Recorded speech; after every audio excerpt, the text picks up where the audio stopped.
On va suivre d'abord un Hongrois, il est à la maison.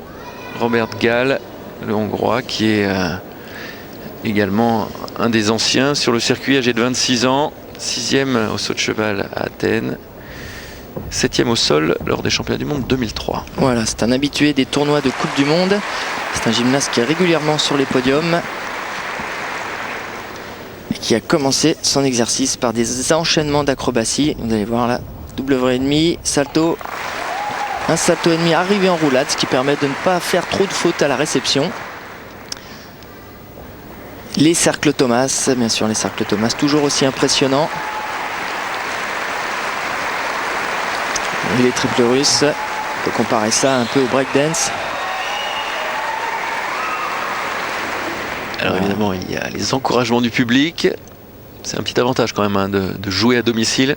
Oui, je pense qu'ils ont dû bien se préparer pour cette compétition et ça se voit pour l'instant. Ça porte ses fruits. Il n'y a pratiquement pas de faute. Hein. Le salto costal qui est un élément imposé par le code de pointage.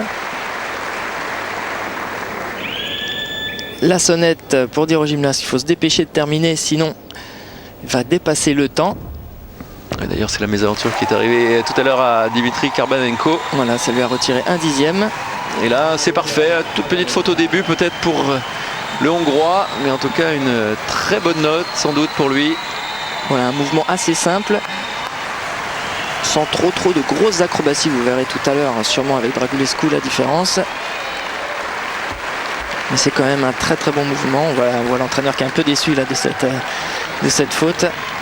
Là, regardez l'amplitude, l'écart des jambes. Les gymnastes sont jugés aussi un peu par rapport à ça. L'amplitude, l'aisance, la facilité avec laquelle ils font les éléments. Oui, très beau ce qu'a fait Robert Gál. Il devrait logiquement prendre la tête. Et là, on revoit la sortie qui est assez simple. Je pense qu'il a voulu assurer. Voilà, il prend le commandement. 9,387.